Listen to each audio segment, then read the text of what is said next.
대한민국을 대표하던 스타 선수들의 몰락. 올해 배구계를 강타한 체육계 학교 폭력 논란은 종목별로 확산되고 있습니다. 지금까지 눌려왔던 수많은 피해자들이 목소리를 내기 시작했다. 빙산의 일각이라는 얘기를 하는데요. 훨씬 더 많은 폭행이나 폭언이나 어떤 이런 사건들이 잠자고 있다. 최근엔 국가대표 출신 축구 스타 기성용 선수의 성폭력 의혹까지 불거졌는데요.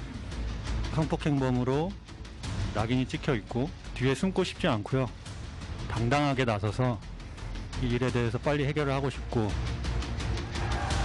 페어플레이로 명승부를 가려야 하는 체육계가 과거의 파울플레이로 진통을 겪고 있는 상황. 처벌과 제도 개선에 대한 목소리가 높아지고 있지만 잎사귀만 자르는데 잎사귀도 떨어진 걸 다시 붙이죠. 들끓을 때만 넘기려고 모면하려고 하는구나. 암묵적인 학습이 강하게 일어나는 곳이 스포츠계인 거죠. 지금 운동하는 세대에 대해서 지도하는 지도자들에게 분명한 메시지를 주는 거거든요. 폭력으로 멍든 대한민국 체육계가 과거의 영광을 되찾기 위해 과연 어떤 선택을 해야 할까요?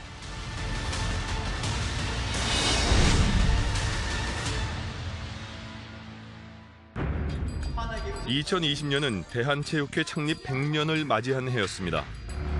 지나온 100년을 넘어 새로운 100년의 첫발을 내디딘 올해. 체육계는 연이은 학폭 폭로로 몸살을 앓고 있습니다. 여자 배구 이재영, 이다영 쌍둥이 자매 사건을 계기로 일파만파 퍼진 학폭 논란. 사실 체육계 안에서의 폭력 행사는 어제 오늘 일만의 문제는 아니었는데요.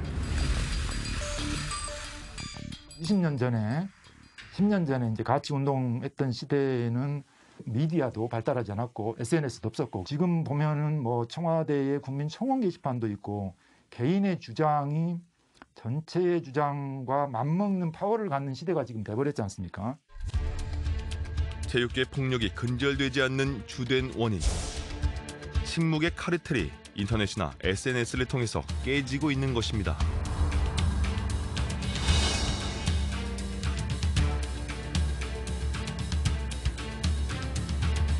일명 이제 가해자는 이제 SNS라든지 어떤 새로운 미디어에서 잘 나가고 있으니까 그 괴리감이 컸던 거고, 그 괴리감이 또 자기의 그 불만, 주장을 펼칠 수 있는 그런 미디어 환경을 만나는 게 그런 계기가 작동이 되었던 것 같습니다.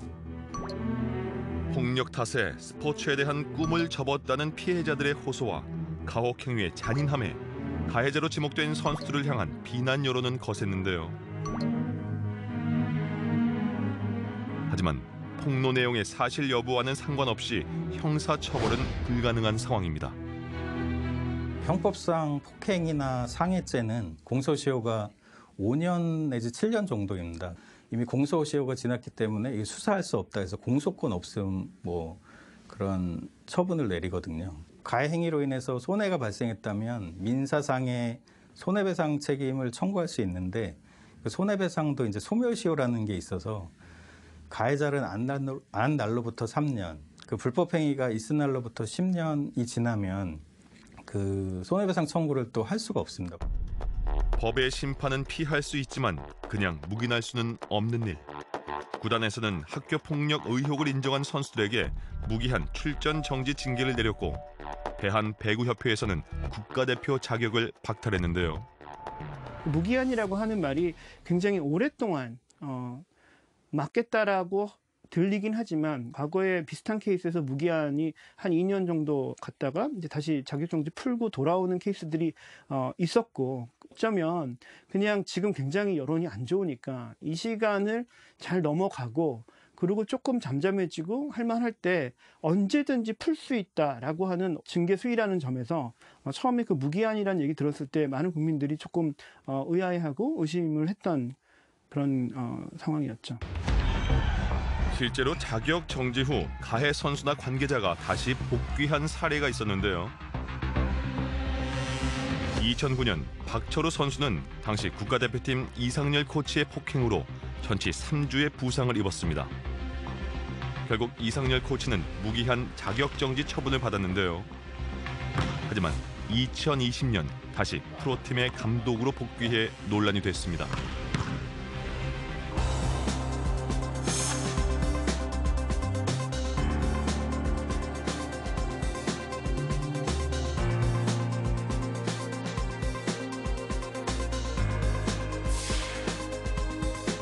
어떤 일이든 인과응보가 있더라. 나는 사죄하는 마음으로 모범적인 모습을 보이려고 애를 쓰고 있다. 1대1로 저는 만나서 사과를 받은 적은 전혀 한 번도 없고요. 정말 속이 뒤집어지는 그런 느낌이 드는데 다시 한번 용기를 낸 박철우 선수의 메시지에 여론은 들끓었고 결국 이상열 감독은 출장 포기를 선언했습니다. 계속해서 불거지는 잡음에 정부에서도 긴급히 대책을 내놨는데요. 과거에 발생된 부분에 대해서도 뭔가 좀 어느 정도 형평성에 맞는 기준을 체육회가 같이 좀 논의해야 되는 거 아닌가.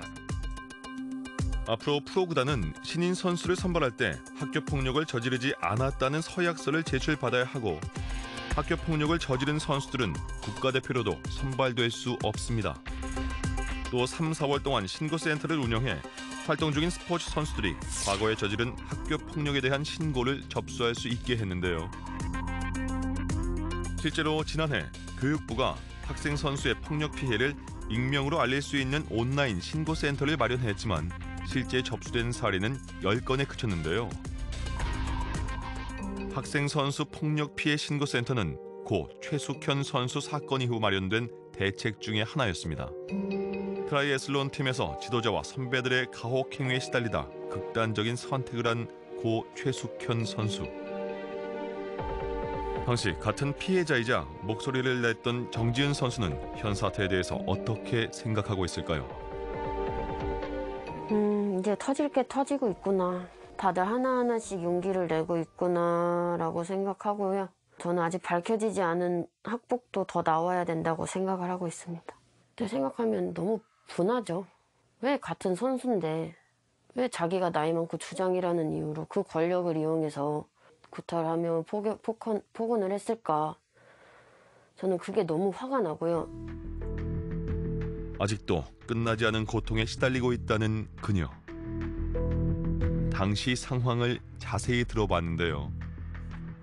하루에 욕을 안 들으면 이사 갈 정도로 이건 아무것도 아니에요.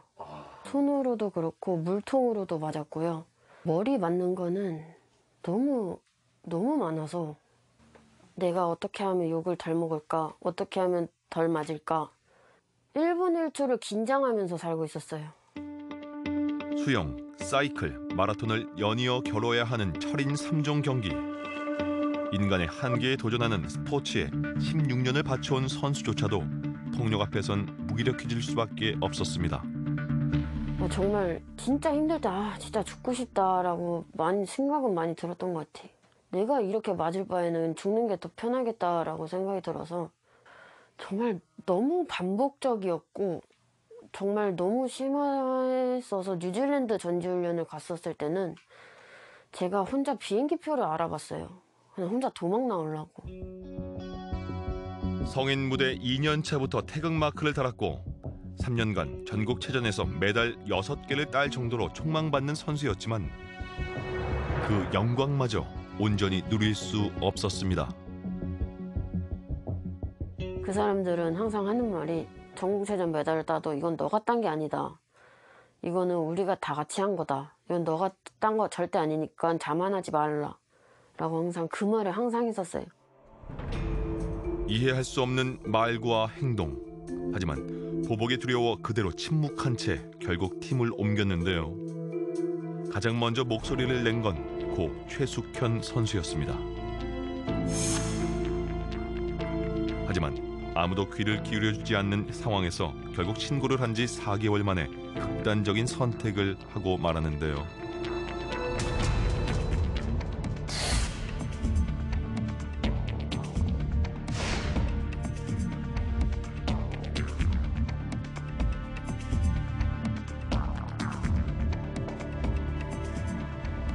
저는 아무것도 안 보이더라고요. 이거는 어떻게든 알려야겠다.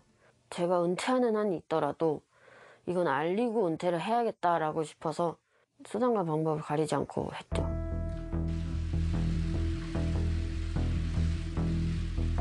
감독과 특정 선수만의 왕국이었으며 폐쇄적이고 은밀하게 상습적인 폭력과 폭언이 당연시되어 있었습니다.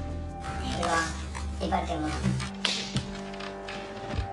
1년 쉬다 와가지고 내가 봐도 감독님이 배려해 주더만.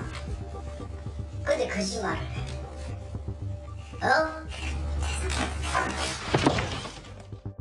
다시 말해. 네. 아프나? 아니. 아프세요. 알아서 때리셔야 돼요. 아프나? 아니. 죽을래. 아니. 고 최숙현 선수가 죽음으로 호소한 현실. 가해자들은 징역형을 선고받았는데요. 하지만 피해 선수들에게는 여전히 당시의 폭력이 트라우마로 남았습니다. 숙현이 같은 선택을 할까 봐 그때 이제 공황장애 약을 먹고 있었고요. 그래서 자다가도 잘 자고 있나 확인하고, 만약에 지은이가 그런 행동을 했다고 생각을 해보면 지금도 가슴이 철렁합니다. 정말 땅속으로 들어가는 기분이에요. 그 생각, 아직도 그 생각합니다. 설상가상으로 정지은 선수를 포함해 사건 당시 적극적으로 언론 인터뷰에 나섰던 동료들은 재계약에 실패하며 쫓기듯 운동을 접어야만 했습니다.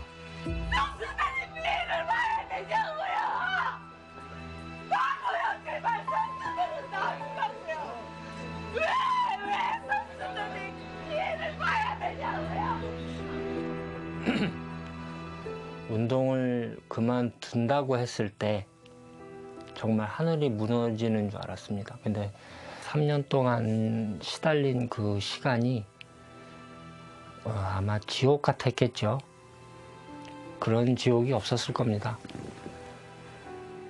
스포츠 인권에 대한 신고를 하거나 뭐 피해 신고를 하는 경우에 스포츠계가 이제 폐쇄적이다 보니까 그걸 이유로 뭐 계약을 종료한다거나 이적에 하는 데 있어 방해를 하거나 대회 출전에 이제 불이익을 준다거나 뭐 이런 불이익을 주는 사례가 있는 것으로 알고 있는데요.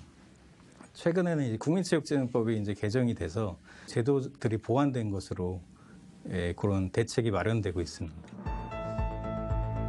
국민체육진흥법 2차 개정안, 일명 최숙현법은 사건이 벌어진 지 7개월 만인 지난달 19일부터 시행됐는데요. 선수나 지도자 등 관련자가 인권 침해와 비리 사실을 알게 되면 즉시 신고해야 하고, 폭력을 가하거나 부정을 저지른 지도자는 최대 5년까지 지도자 자격을 정지당할 수 있습니다. 또 신고자 정보 공개나 보도, 누설은 물론 신고 방해와 취소 강요, 불이익 조치도 금지됩니다. 그냥 옆에 숙현이 있는 것 같고, 이때는 잘했는데 이거 하나만 넘어보자, 이것만 넘겨보자 라는 생각을 수백 번 수천 번 했던 것 같아요. 트라이애슬론이라는 종목이 참 멋있는 종목입니다. 애들 게임 뛰는 거 보면 정말 멋있습니다. 그리고 가슴에서 막 올라와요. 복받쳐 올라오니까 그런 경기를 보면. 그 멋있는 경기 다시 한번 해줬으면 좋겠고요. 다행히 은퇴를 생각했던 정지은 선수는 4월부터 선수로 복귀한다는 소식을 알렸는데요. 저도 뒤로 물러나 봤지만 용기를 내서 밝혀주셨으면 좋겠고요. 혼자 힘들어하지 말고 옆에 있는 사람한테도 기대도 된다고 저는 생각을 하고 있거든요. 이제는 저희도 시대가 바뀌어야 한다고 생각을 하고, 구타 이런 것들은 이제 안 하고 선수들의 이제 운동 방식을 좀 믿고 따라주셨으면 좋겠습니다. 제2의 인생을 시작한 정지은 선수. 대한민국 체육계는 과연 새로운 100년을 꿈꿀 수 있을까요? 실제로 그 아이들이 커가는 그 환경에서 근원적인 변화를 줘야 되는데, 그런 변화를 주기에는 아직 역부족이다. 3개월, 6개월, 1년 후에 우리는 과연 어떤 생각을 하고 있을까? 그리고 그 문화는 바뀌었을까? 이런 상상을 해보면 저는 여전히 그 답은 쉽지 않다라고 생각되고, 관계자들은 폭력이 한두 명의 문제가 아닌 체육계의 고질적 병폐며 일시적 제도 개선이나 처벌만이 능사가 아니라고 목소리를 높입니다. 실제로 국가인권위원회가 학생 선수 6만여 명을 대상으로 진행한 설문조사에선 응답자의 14.7%가 지도자나 선배로부터 신체 폭력을, 15.7%가 언어 폭력을 당한 것으로 조사됐는데요.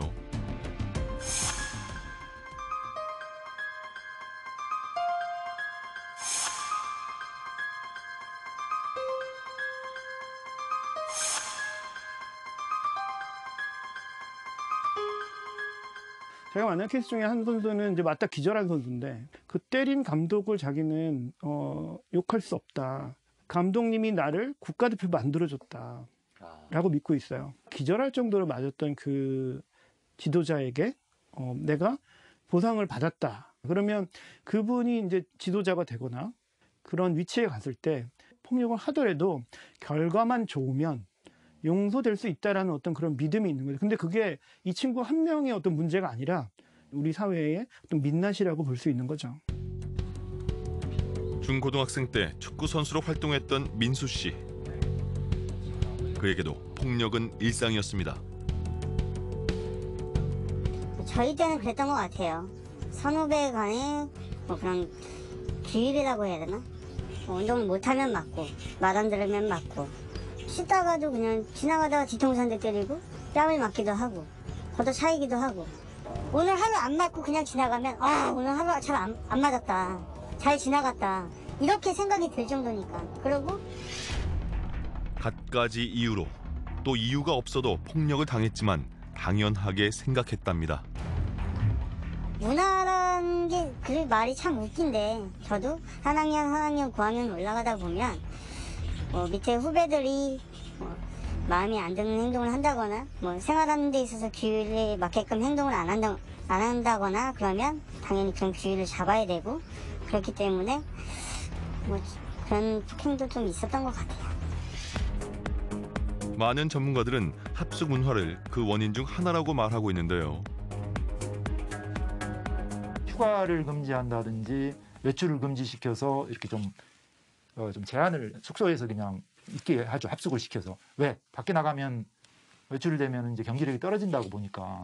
집단 생활을 많이 하기 때문에 그 훈련장이라든지 또 뭐 기숙사 내부의 공간에서 좀 이루어지는 경우가 많습니다.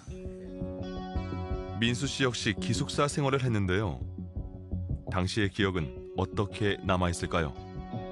다 같이 밥을 먹고 같이 자고 같이 일어나고 하는데 특정 한 명이 한 선배한테 잘못을 해도 다 같이 집합을 해서 다 같이 맞는 거예요. 감독님이 이제 퇴근하고 집에 가시면 그때부터 긴장할 수밖에 없는 거예요. 취침 시간이 10시인데 자다가도 불 켜고 집합해. 그러면은 그냥 집합해서 또 맞고. 지금 생각해보면 군대보다도 규율이 엄격했다는 합숙 생활.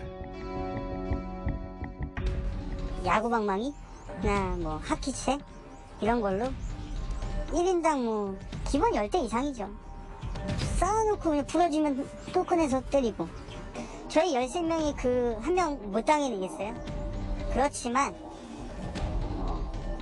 당연히 선배라는 이유, 저희는 당연히 후배라는 이유, 그걸 이제 문제를 삼고 그렇게 해서는 안 된다고 저희도 생각을 했던 것 같아요.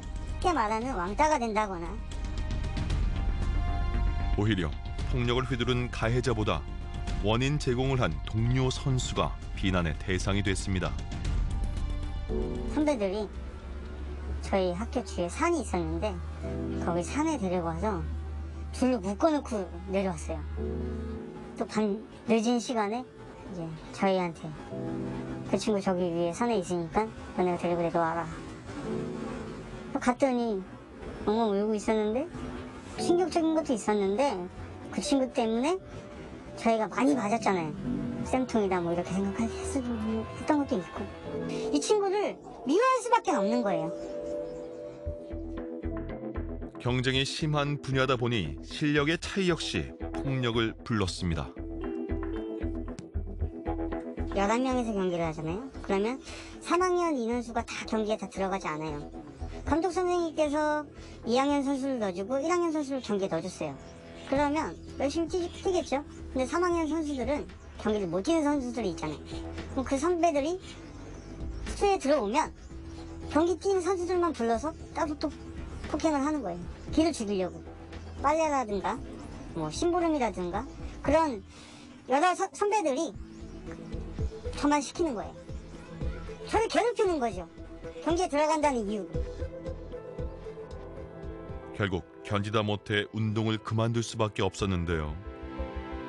억울함이나 원망 때문에 인터뷰에 응한 것은 아니라고 합니다. 저 때문에 상처받았던 친구들도 분명히 있을 거라고 생각을 해요.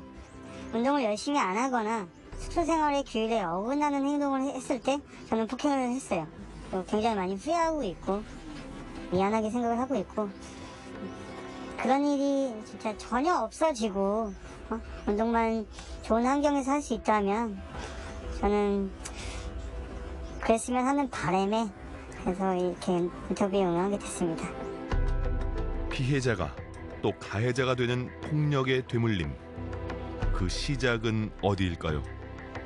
폐쇄된 문화 안에서 지도자로부터 전수받은 일종의 어떤 학습된 그런 그 방법들을 권력이 차이가 나는 어떤 동료 집단에서도 그거를 행사하게 되는, 어쩌면 굉장히 자연스러운 과정이라고 봅니다. 모든 권한을 지도자가 갖고 있는 거죠. 지도자가 이제 목숨을 이제 쥐고 있는 거죠. 야구팀이 한 학년에 40명이다 그러면 20명이 투수예요. 그럼 투수가 한 번 던지려면 감독이 넣어야 되는데 내가 훨씬 더 이 감독을 위해서 충성하고 잘해야 되겠다는 그런 동기부여가 되는 거죠. 특히 성적 지상주의와 엘리트 체육 문화는 지도자들의 폭력을 암묵적으로 방치하는 환경을 만들었다는데요. 경기력 향상, 성적을 위해서 1등을 위해서는 폭력을 써서라도 해야 된다라는 그런 잘못된 인식이 있었던 것 같습니다. 일단 성적이 났으니까 이 지도자 때문이다 라고 얘기하는 건 굉장히 슬픈 거죠. 이 문화의 세뇌가 되고 이 논리에 자기도 젖어드는 거죠. 상식적으로 생각하는 거면 이게 아니라라고 얘기할 텐데 마지막 순간에 나는 노 할 수 없습니다. 따라서 지도자의 역량을 키울 수 있는 기회와 교육이 시급한 상황입니다. 지도자가 꼭 무서워서 강팀이 이루어진 게 아닌 거죠. 노스캐롤라이나 여자팀의 101번 연속 우승한 그 여자 축구팀 감독 도렌스 감독의 경우 보면은 칭찬과 격려만 가지고도 강팀을 만들었거든요. 선수 개개인의 성공을 판단하는 기준이 되는 거죠. 이기고 지고가 아니라. 과학적인 지도로서 경기력 향상을 할 수도 있다라는 그런 장기적인 그런 제도 개선도 필요하고, 선수 지도자들에 대한 인권 교육도 병행해 나가는 게 중요하다고 생각합니다. 물론 진정한 개혁을 위해선 지도자의 처우 개선이 우선돼야 할 텐데요. 실제로 대다수의 지도자들은 굉장히 열악한 상황에서 자기 인생을 영위하고 있어요. 비정규직으로 10년, 20년을 감독을 해도 생계에 어려움을 갖고 있는데 올해 성적 안 나오면 내년에 어떻게 될지 몰라요. 내 직업이 없어지기 때문에 극단적인 방법을 하죠. 기술만 가리키는 어떤 그런 그 기술자가 아니라 교육적인 관점에서 키울 수 있는 어떤 새로운 인물을 줘야 된다. 우리 사회가 새로 만들어줘야 된다라는 생각을 해요. 그리고 나서 지위나 어떤 처우 개선들이 뒤따라야 되겠죠. 체육계를 뒤덮은 학폭 미투는 아직도 현재 진행형입니다. 박수와 응원을 받던 선수들의 이면에 감추어졌던 어두운 그림자. 스포츠에 대한 열정으로 빛나야 할 순간들이 지금도 누군가의 폭력 속에 힘없이 무너져가고 있는 건 아닐까요? 지금 힘들어하는 선수들도 있고 구단 관계자도 있고 가해자, 피해자, 그리고 시간이 흘러간 상황에서 엉켜 있으니까 이 실타래를 하나씩 풀어나갈 필요가 있는 것 같습니다.